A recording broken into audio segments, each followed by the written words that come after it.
And I'm the founder and president of Divorce Right. And we provide training for HR professionals and company supervisors, and we provide divorce coaching and case management, providing guidance and direction that your divorcing employees so desperately need. Divorce is a huge disruptor, not only to the employee going through it, but to the company they work for. And our coaches have a unique perspective on divorce that sets us apart. They have a deeper understanding of the legal, financial, and emotional aspects of divorce, and they can handle even the highest conflict cases with compassion and professionalism. Our coaches are trained to look at the entire picture, helping your employees make good decisions based on their goals and their expectations. So if you're an HR benefits manager or an HR benefits provider or consultant, please reach out to us and see if adding our suite of solutions is a good fit for your business. And a reminder, we have SHRM credits for SHRM members, and we'll be posting a link at the end of this broadcast so that you can make sure to grab those. And today I want to introduce you to Paulette Rigo. She is my friend, she is my colleague, and she is an incredible certified divorce coach and mediator. And she's one of the best in the business. And she's the director of coaching and case management here at Divorce Right. And today we're going to be talking about a big shift in the alimony world and how, most importantly, how that's going to affect your employees who either pay it or receive it, with our special guest, my friend, family law attorney, Andrea Reed. So let me tell you a little bit about Andrea. She's an attorney in Boca Raton, Florida, who focuses her practice in marital and family law. Andrea's 2 terms as co-chair of the Legislation Committee of the Family Law Section and 8 years as a member of the Legislation Committee have found her front and center in the campaigns for alimony reform. Andrea has appeared before the Florida legislature on numerous occasions, strongly advocating for the standing positions of the Family Law Section and for Florida families.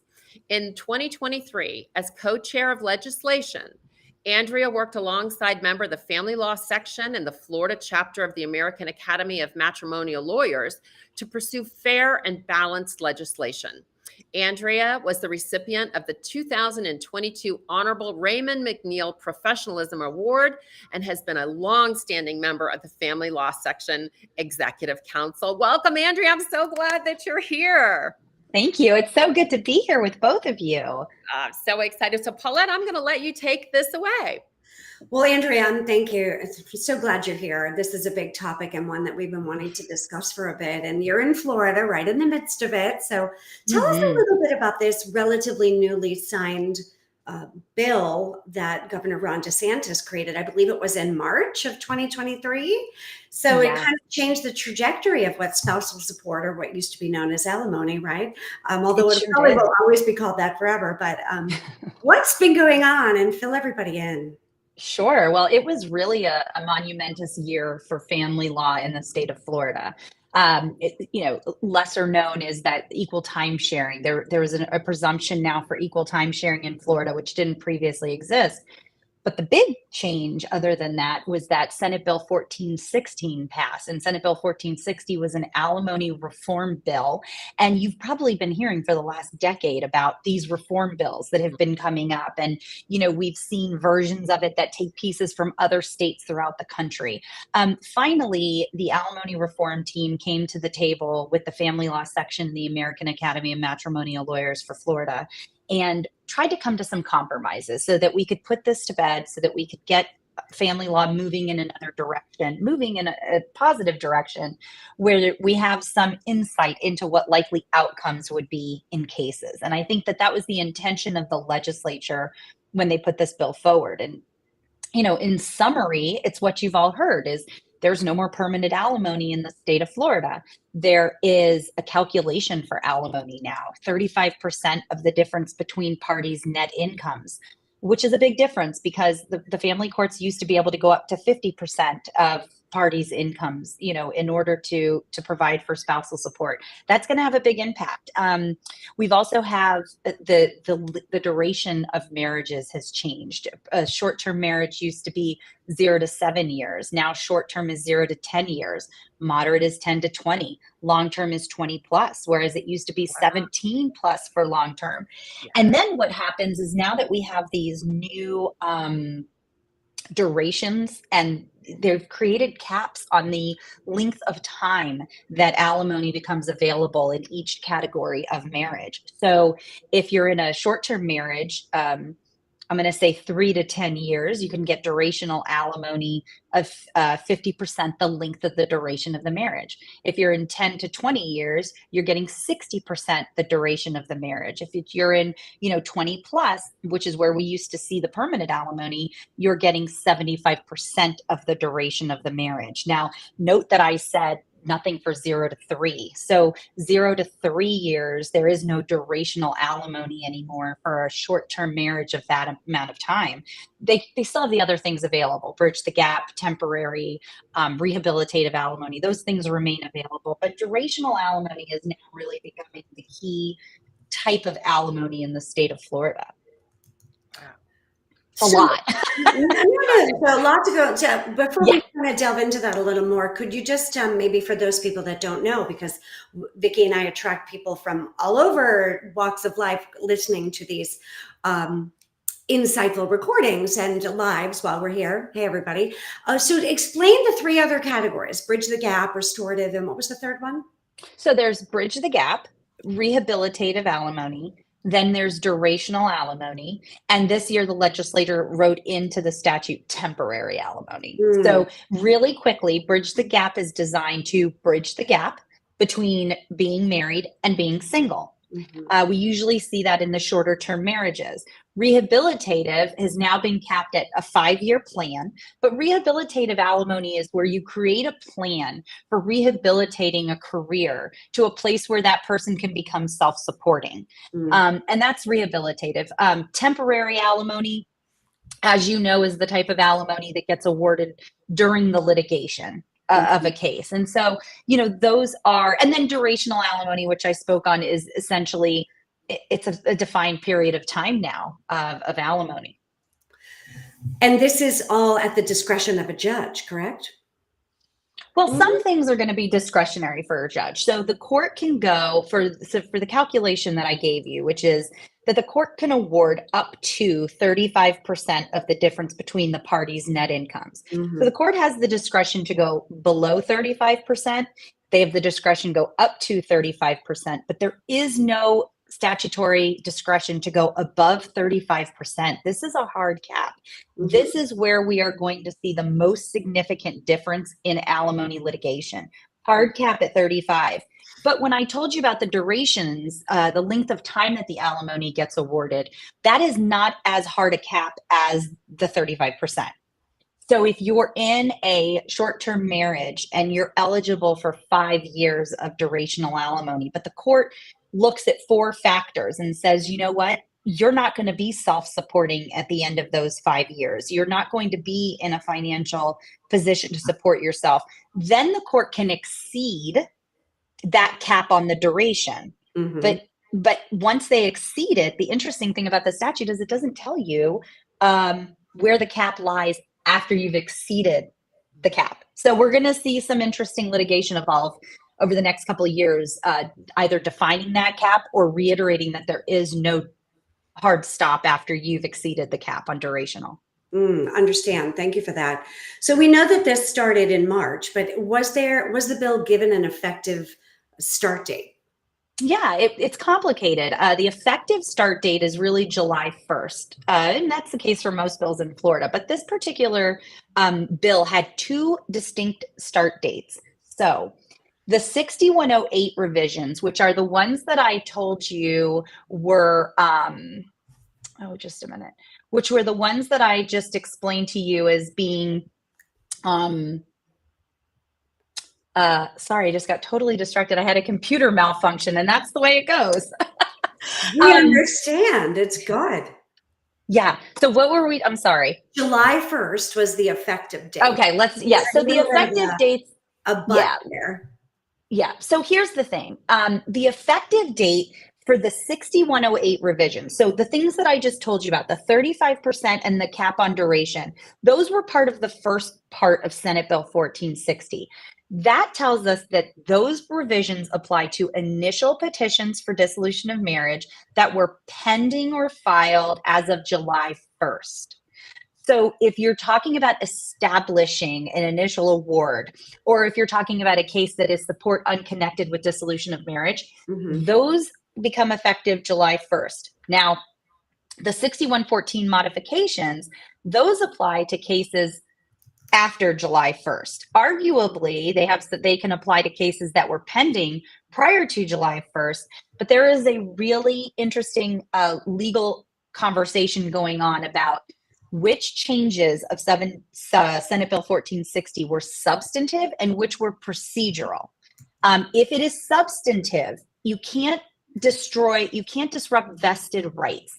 So I think this is the burning question for a lot of people is this bill going to affect the alimony obligation that I have now, the alimony award that I was awarded, right? You heard in the past, right? So you heard the past bills had a retroactive application.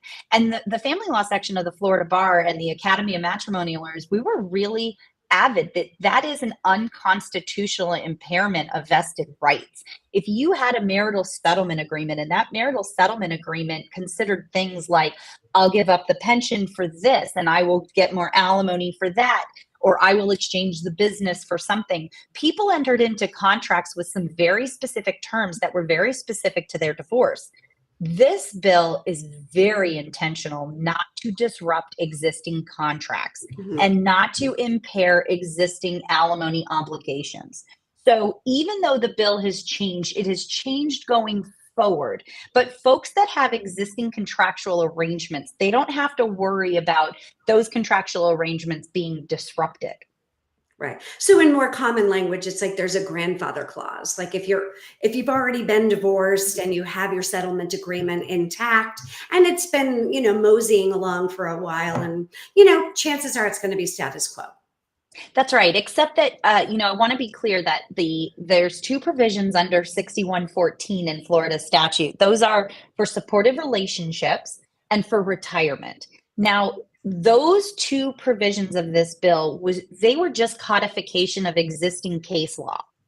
So what's happening is if you had a marital settlement agreement, that statute, the procedures within that new statute are going to apply to the modification of your marital settlement agreement, but they're not going to be grounds for modifying your marital settlement agreement. Okay. If that makes sense. It's complicated. And I think that's actually a source of a lot of fear of a lot of alimony recipients in the state of Florida and throughout the country about disrupting their agreements. But, the case law is very, very strong about what you can do, with rights, vested rights, and your ability to disrupt those. So let me ask you, is there any sort of opportunity if you are a payor of permanent alimony to take this to court because of this new bill that may cause more litigation? So technically the answer is no. You can't come in because Florida changed the statute and go and modify your existing agreement. That's not a grounds for the modification. What can be done is once you're in there because you have a substantial change in circumstance. So let me just hit those key words really quickly. Most states and the state of Florida, if you're going to modify an existing agreement, you need to have a substantial material change in circumstances. And so that is still the requirement in Florida in order to modify your agreement. Statute changed is not grounds for a modification. But if you have grounds for a modification because, for example, you've retired, or for example, the other person is in a supportive relationship, there are procedures that have now been put into place in statute that were already existing in case law that are going to apply to your modification. So there is not going to be a boon for the legal community with arguing about this bill. Is that what I'm understanding? Oh, well, I think people are still going to try. I think that there is a misconception brewing. I think there is a lot of misconception out there about the effect of this bill and people thinking that this bill is going to get people out of their permanent alimony obligations that pre-existed this law. But I will tell you that Florida you've always been able in Florida to modify a permanent alimony. Not always, but for the last several years, there was a few cases that have come out, Kanakaris, Valby, these two major cases that tell us, even if you have a permanent alimony award, it's always modifiable unless you've agreed for it to be non-modifiable. It's always modifiable, and it can go from permanent to durational. It can go from permanent to rehabilitative. That's always been an option, whether this statute existed or it didn't. And that's why, the thing about permanent alimony is that word to me has always been so much of a misnomer. Paulette, I see you like nodding your head. Yes, it's permanent. Yeah, right. I know. Yeah, because it's not permanent. It's always been subject to a modification. It's always been subject to modification upon a reasonable retirement. What we're seeing in this bill is really just the case law that has existed for 30 years coming to life and being made more clear in statute. So folks who are pro se litigants, for example, or folks who are doing their own research about what's going to happen in their divorce, they're literally going to be able to open up the statute and read it and know what factors they're going to have to apply, as opposed to before they had to go to their lawyer and their lawyer had to say, I've got this case and I've got this case and you've got to do this. I think that one of the odes to this bill is the clarity in some respects that it offers. It presents a little bit more of a ladder of, like, I hate to say what to expect, but a little more of signposts, right, of what could be applied to your case. And in the world I live in, there's so much uncertainty to this topic anyway, case by case by case. You're shaking your head. There isn't one and done with this. Oh, you're married 10 years? So-and-so makes blank amount of money. This is the check you're going to get for blank amount of time. No, it doesn't work that way. So, in my world, with being a divorce coach and mediation, I get them sometimes a lot before the litigation might happen. And the amount of uncertainty that this additional opening the door, right? It sort of opened the door to the conversation of modification from past cases. But now moving forward, those people have a little bit more of a roadmap. Right. But the past cases, we're living in ambivalence a little bit, swimming and treading water in the pool. Right. But the amount of limbo increases stress and the expense of litigation, and living in uncertainty and ambivalence, and the additional stress that employees and companies have based on their circumstances. If you've only been married 6 weeks, that's a different conversation. If you've been married 30 years, that's a different conversation. Do you have children? How complex is your case? So, but when it comes to this one little aspect, and a very important aspect of your settlement agreement or your order, shall we say, depending on how you're going through the process, it's going to have a lot of stress, elimination, or stress adding to it, because there's so much uncertainty. That's true. But I would say for, business owners and those concerned about their employees and the way this is going to affect their employees, there is something that I do like about this that I think offers more guidance than it ever did. And that's, if you have W-2 employees, those employees know what their net income is. And we have a calculation, and the calculation is husband's net income minus wife's net income, and up to 35% of the difference between those, or the need of the recipient, right? So the need is the first question, and then they can go up to 35%.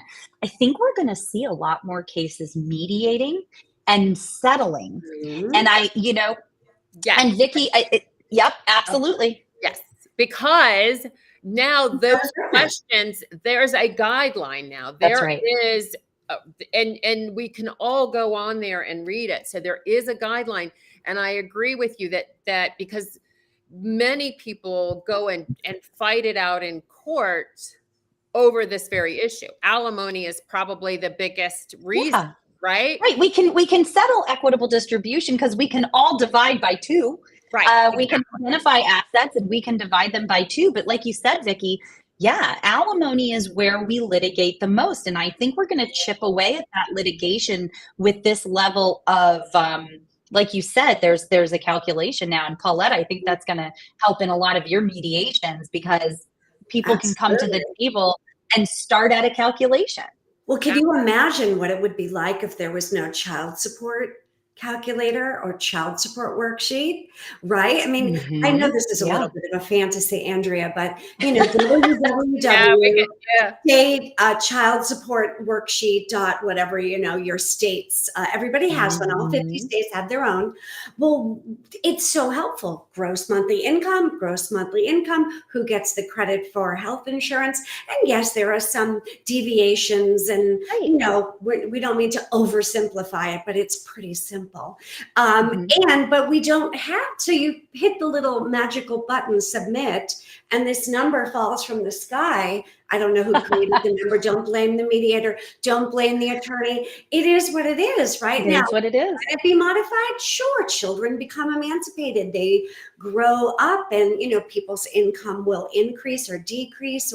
So yes, it isn't written in stone, that number. But child support is not ambiguous. It's very firm. But now we cross the Jersey barrier. I grew up in New England, so I don't know if we still call them those, but into the world of spousal support, matchy, child support, spousal support. But there's no calculator.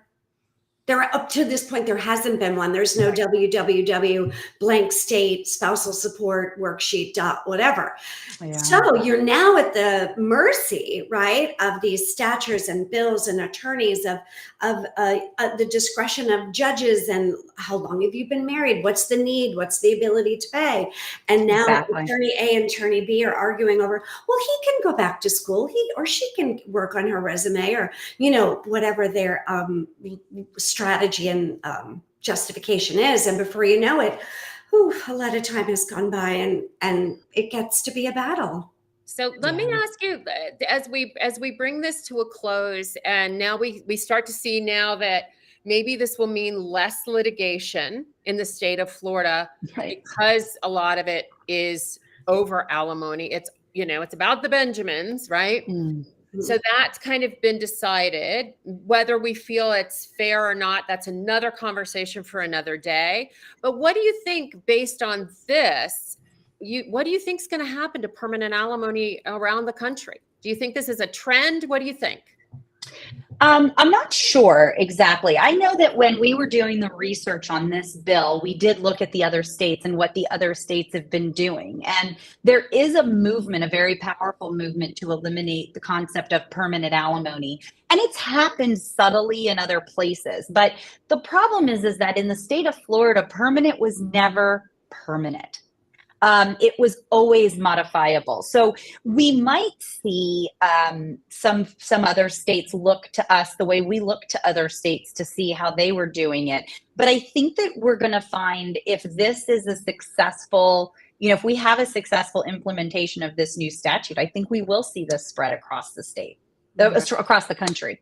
Right, exactly. So for employers, know that this will impact your employees, either whether they're payors or payees. It will impact their mental health, their overall stress about what they thought was going to happen versus what becomes reality as this moves around the country. Times are a changing. And so we wanted you in the HR world to understand what's going to potentially come to your state if you're not in Florida. If you are in Florida, where can they find that statute if they would like to read that themselves?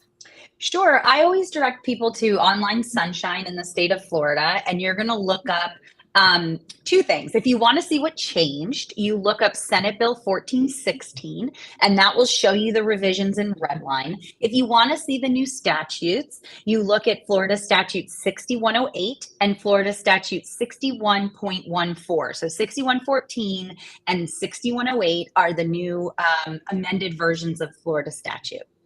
6108. I'm going to put this in. It's not going to be perfect, but it's going to be that. It's Online Sunshine. Is that the website?